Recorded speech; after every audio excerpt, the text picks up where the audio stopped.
So I had a situation with a producer who used a sample that I made and got a major placement. I found out about it 2 years later because he never said a damn thing to me about it. So when I confronted him, you owe me money because you must have gotten an advance for this and never told me. He goes, no, I didn't get an advance. I'm like, the f you mean you didn't get an advance? A major label put this out.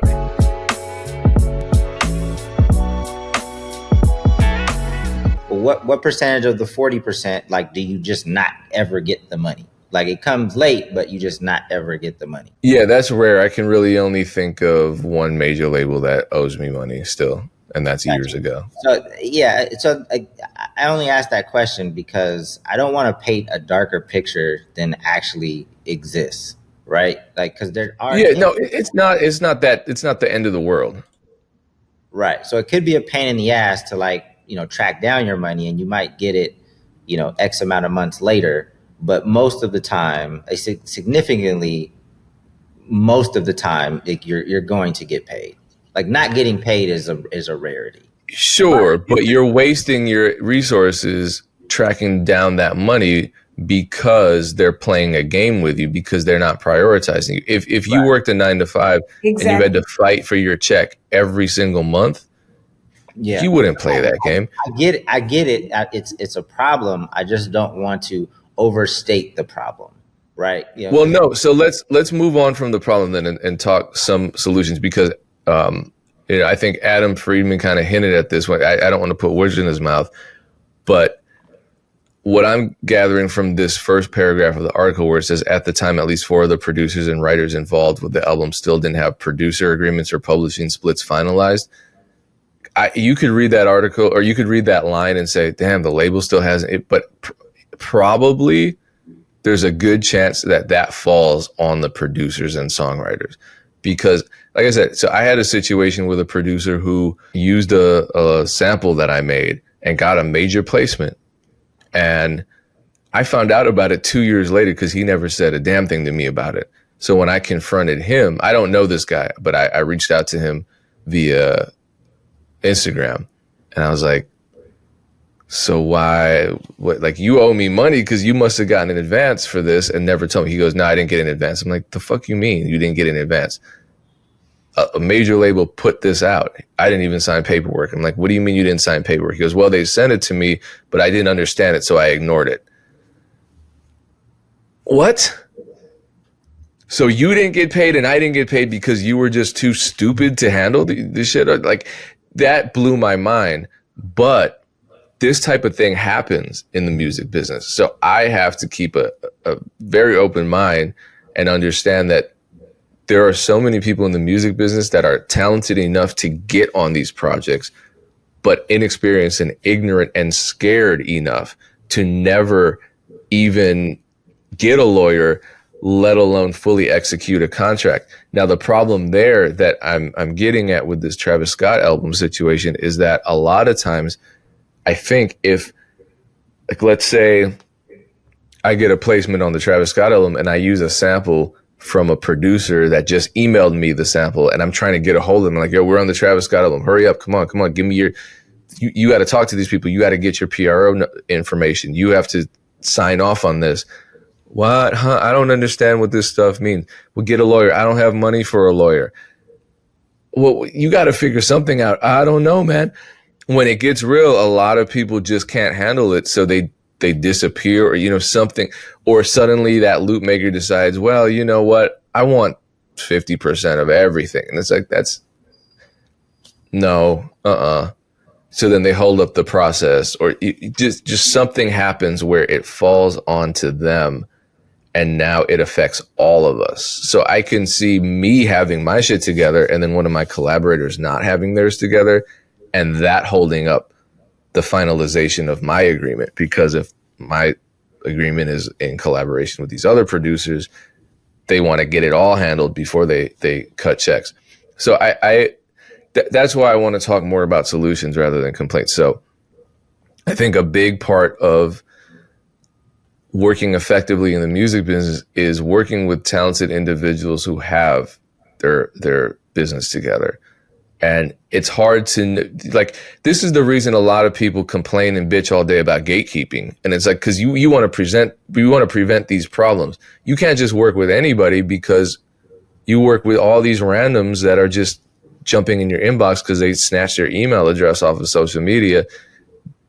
And then things get real and you think it's all good until that you realize they're not affiliated with a PRO. So you can't move forward on a placement, or they don't understand legalese and they think you're trying to screw them over when you're presenting a very fair agreement to them, and then they go ghost.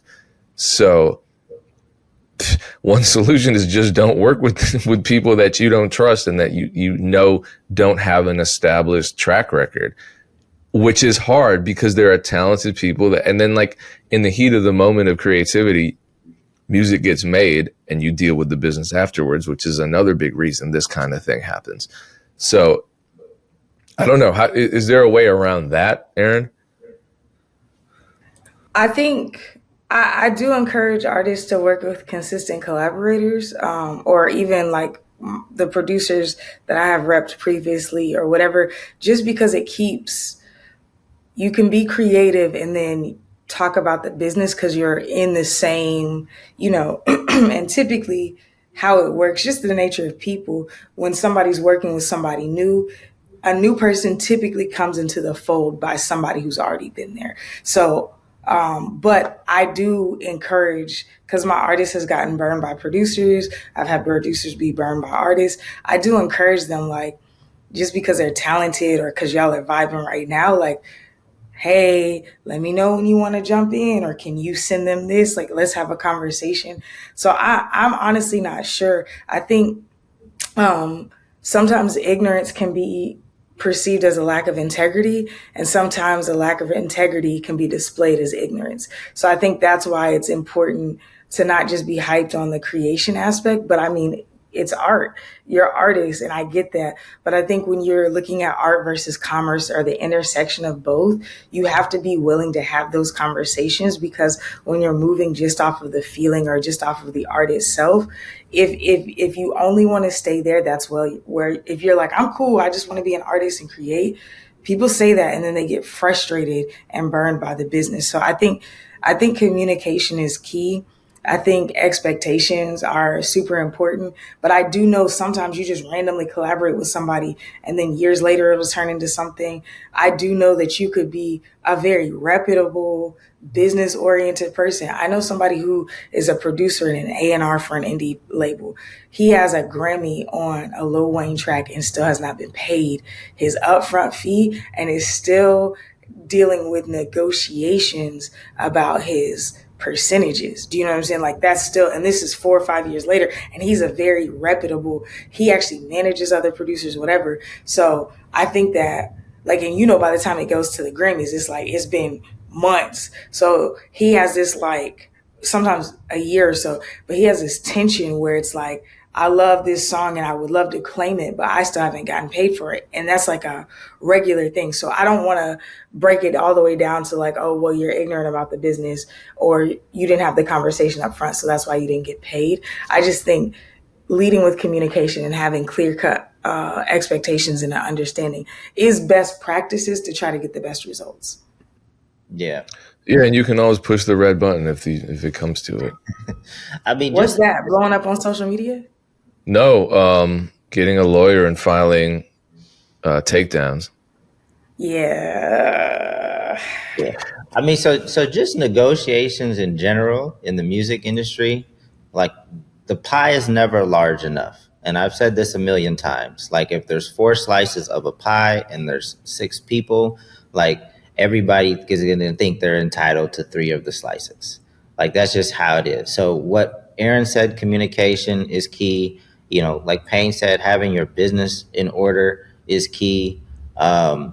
Education, again, coming back to education, is key, because if you have an unrealistic expectation of how many slices you deserve, you're going to throw the negotiation just way off. People are going to start getting upset, angry, and that's just not healthy for a negotiation, and maybe no deal gets done. We are kind of in a situation like that with Big Ja at the moment. Not at the moment. This happened. We've kind of got past the issue. But like, you know, an influencer wanted just a ridiculous amount of money for an independent like web series project. And it's like you when you do that, you let us know off top that one, you're ridiculous and you don't know what you're doing. You really don't have enough experience in this. So, you know, it just kind of throws off the entire negotiation, and it just gets everybody in their feelings and a lot of emotion into the negotiation. And it's really hard to come back from that. So getting your business in order, communication, education, and hopefully you have a team that you can just kind of strategize before going into the negotiation, so you're not just coming up with the strategy yourself. Like bounce ideas off each other, like, hey, if this happens, we should do this. If they say yes to this, then if they say no to this, then we should, you know, press more over here. Like have a plan going in so that, you know, again, emotions don't take over, but your strategy is just like, okay, we prepared for this, we prepared for them to say this, so let's counter with this, see how that goes. So game planning before the negotiation, I think, is, you know, can be very healthy as well. Yeah. Do we have time to quickly talk about these two lawsuits? Which lawsuits? MLC versus Pandora, and then an update on Steely and Clevie. Maybe just do one or the other. I don't know which one you'd rather. The Pandora one seems more interesting, but I probably won't have much to add to either. So feel free to have the floor. Then we'll punt Pandora to next week because that's a little denser. But this is an update on the lawsuit that we've been. It really sounds like I have carpenters upstairs redoing my floor. Like my floor is getting refinished right now, and really all it is a cat kicking a bowl around it. I don't know what he's doing. Anyway, that's what happens when you adopt a feral cat. So we covered this lawsuit extensively, which if you're now just learning about it, two legendary dancehall producers are suing hundreds and hundreds and hundreds of artists and producers and record labels for the drum pattern that is distinct to the reggaeton genre, and they're claiming that they own that, and that every iteration of that drum pattern from the point at which they created instrumental called Fish Market is infringing on their copyright, and so they're entitled to compensation for that. That's why they're creating such a crazy lawsuit here. Hold on a second, dude. So fat ass cat. But there's an update. So one, I think a lot of producers are still confused about this because they're like, well, if you sample, then you're supposed to pay. It's like, yeah, you are, but this isn't a sample lawsuit. This is a lawsuit about the copyrightability of a rhythm. And so what they're claiming is that because they created such a distinct rhythm back in the early 90s, that they are entitled to compensation for anyone who's using a rhythm that was inspired off of theirs. And that's a lot to prove. And I think that's why this court case has been, I think, Aaron, you've heard about this years ago. This has been dragged out for years. And it never seems, every time I read an article about it, it never seems like they're anywhere closer to reaching a decision. The judge always says, I can see both sides. Both sides are presenting compelling information. I guess we'll see once either side submits additional compelling information. But just to be clear, there was a similar lawsuit that failed. It wasn't similar in the sense that, you know, because they're suing everyone from Bad Bunny to Drake to Tiny, the big producer in Puerto Rico, to, you know, any Daddy Yankee, any reggaeton artist. And anyway, so I think a lot of people, when they hear a conversation about reggaeton or dancehall or hip hop, they're like, well, sampling, because those genres are known for sampling. And there's another case called Vargas versus Pfizer, the pharmaceutical company, because they ran a commercial that featured a song, bringing it back to sync. Obviously, the song was a sync deal. And that song copied the drum pattern that was composed by the plaintiff, Vargas, right? So basically a group's drum grooves were copied and used in a drug commercial. And Pfizer argued that the groove wasn't original enough and had existed in other songs before it. So the summary judgment was denied and the case never moved forward. And so that's tough to establish. Now, this is all from this really dense article I read called Copyright and the Drummer, I think. And they listed a bunch of other drum patterns that would be that are so distinct and unique that basically people who try to replay those drum patterns will likely get sued and will lose. And a couple of them are like Queen, We Will Rock You. That's such a simple pattern, but it's also so recognizable. Another one is Led Zeppelin, When the Levee Breaks. And included in that article, that it was a scholarly article, was Black Heat, Zimbaku. That was actually the grounds for a lawsuit against Dr. Luke. Dr. Luke ducks a lot of shit, and he didn't duck that because he lost the summary judgment. So they had some real legal blessings on their side. Here's the twist in the Steely and Clevie lawsuit. I forgot all about the Fortnite lawsuits. Somehow they're connected. So there have been multiple lawsuits against Fortnite for infringement on intellectual property, but it has to do with the dances. Because didn't that little kid that did the I don't know what the name of the dance was, but there was the backpack kid. Didn't he try to sue Fortnite? But I don't believe he won. Did he? I think it got settled because it just was like this big thing and then it just disappeared.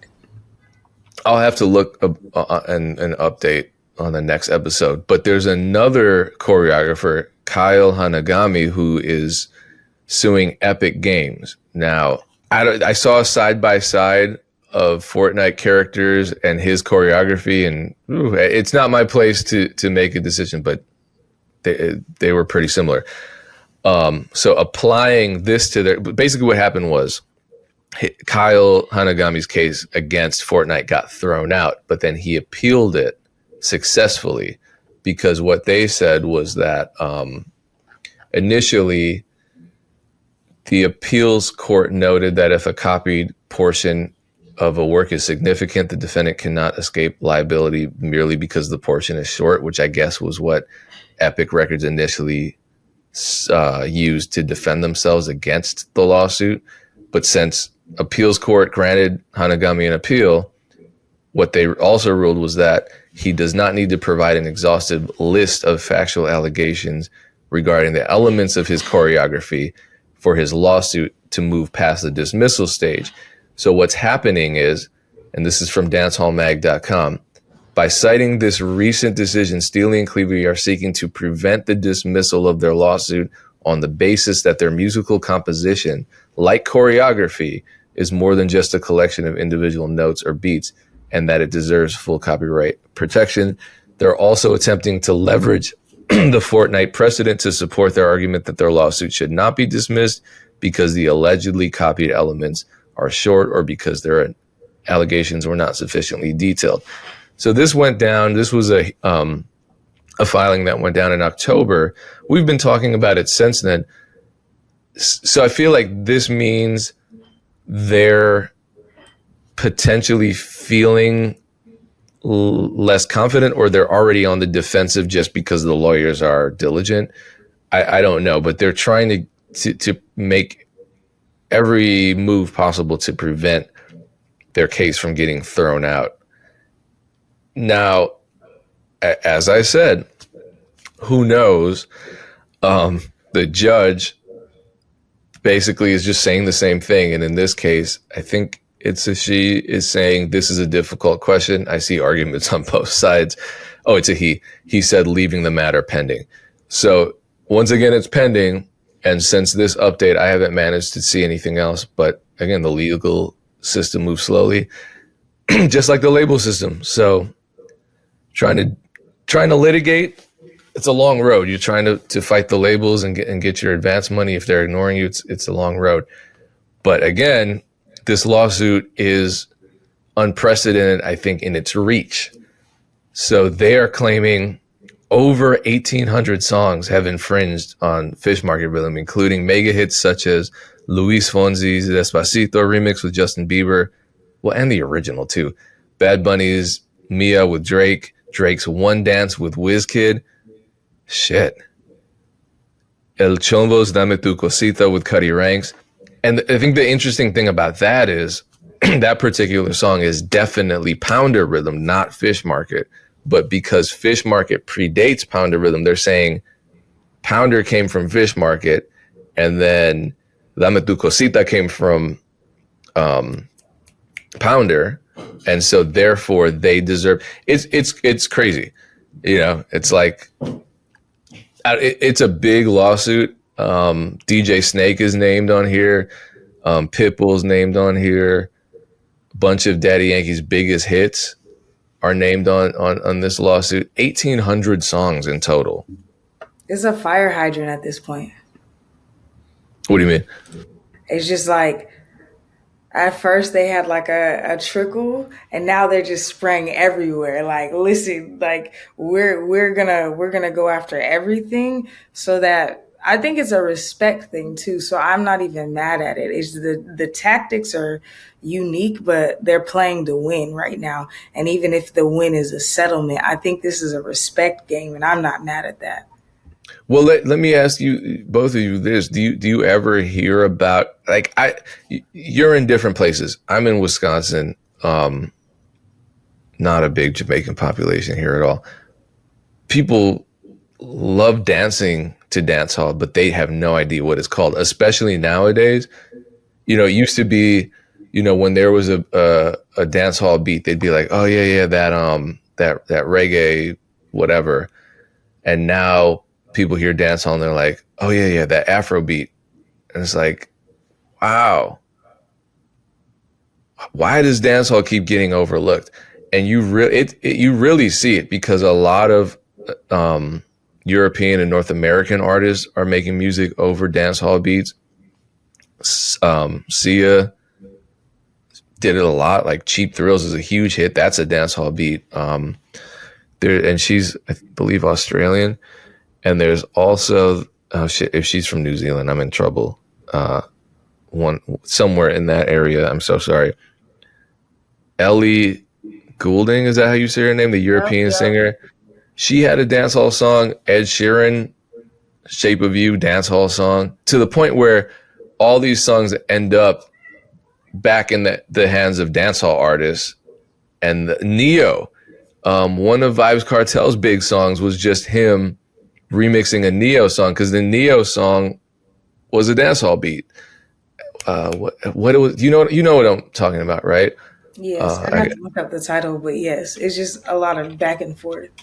I think it's just the definition of appropriation, though. It's like somebody likes something, they take it, they don't credit the source, and then it gets lost in the sauce. It becomes pop culture, and then when somebody claims it, people are like, "Oh, just whatever." So I think it's a small country, small group of people, massive impact, massive sound, but there's nobody coming through and being like, this is ours. And if they are, it's not loud enough, because, the way that America, Europe, colonizers work is just, this is cool. It's mine now, Miss Independent too. That's what the name of the Neo song was. But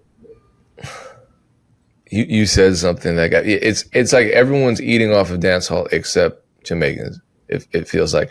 And even when, like, how many dancehall artists have crossed over? Very few. When I was growing up, it was maybe Bounty Killer, right? Because he would be on a No Doubt song, or Supercat. Supercat would be on a Sugar Ray song. It was kind of like a novelty almost. Even though Supercat, Bounty Killer, Beanie Man, all the guys that kind of crossed over. There were some women in dancehall that crossed over too. She goes, Marion Hall is what she calls herself now.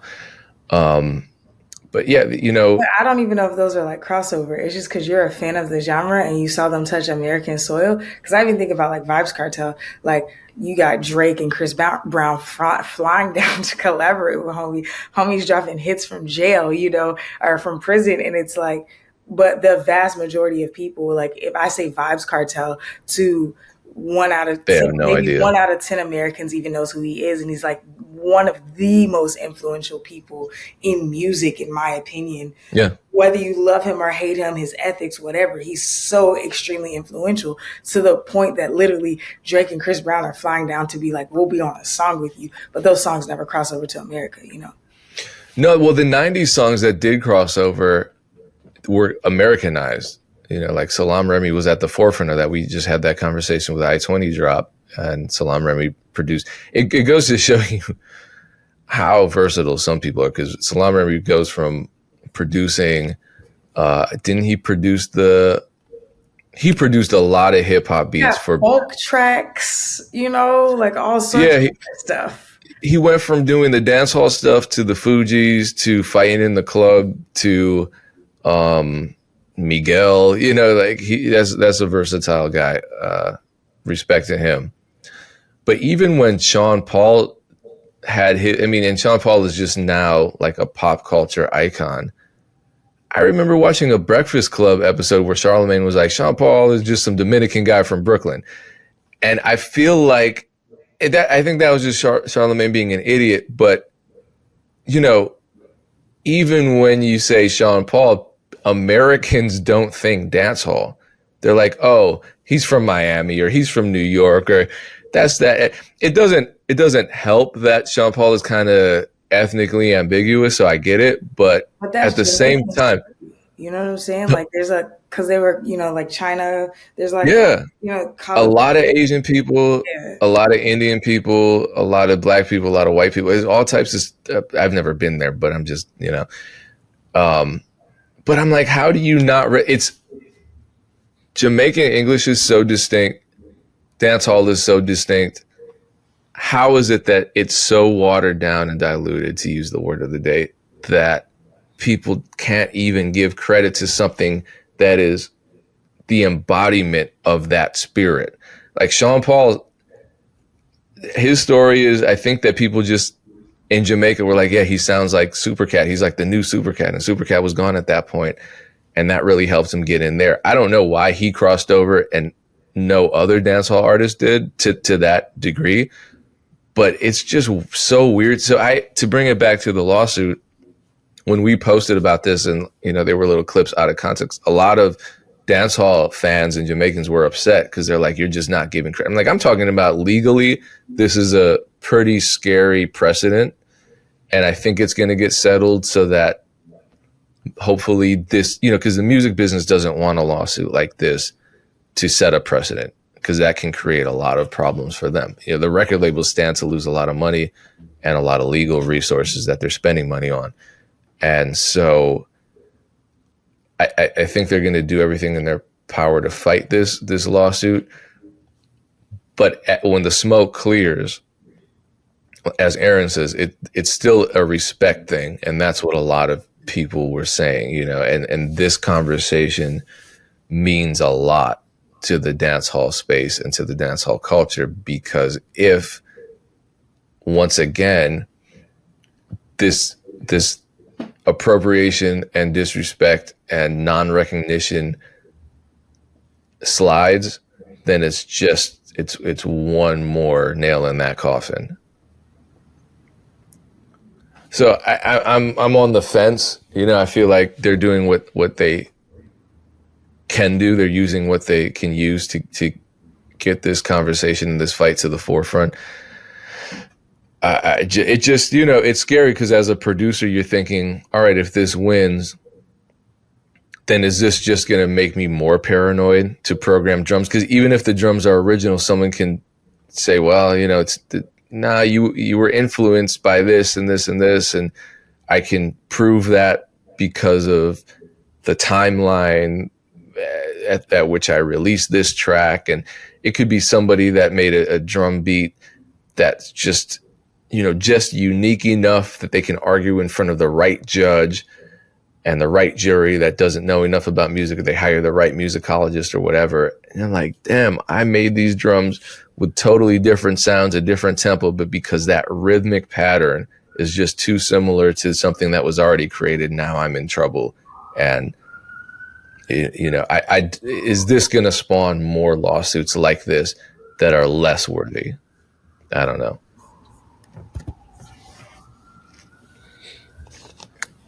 Who knows? Well, time will tell, as the judge says. I see arguments on both sides. Let's leave the matter pending. People in the comments, let us know what you think. I think eventually they're going to settle, and I don't know what that's going to end up doing in terms of impact on the music business and in terms of legal precedent. But once this gets resolved, I'd love to have a lawyer on an episode to just analyze what went on with the lawsuit and then what that's going to mean moving forward, win, lose, or settle. Because I think a settlement isn't necessarily a win or a loss. Well, cool. Appreciate you tuning in. I think we should end now, and we'll talk about MLC's lawsuit, which is crazy. It's against Pandora, which is not a streaming company that we've heard much about. It's mostly been Spotify, because Spotify is just so blatantly disrespectful to artists. But Pandora's in some heat. So appreciate you tuning in. Stay tuned for that. And if you want to continue supporting the podcast, one way to support the podcast is by just simply uploading your music to the platforms for free. TooLost.com. Use the code @odds for 3 free months of premium music distribution. Get your music on all the platforms, even ones you didn't know existed. If you like it, stick with it. It's cheap. If you don't like it, you don't have to use it. Your music does not get deleted. @odds is the code. TooLost.com is the platform. Once again, thank you for tuning in. Peace. Peace.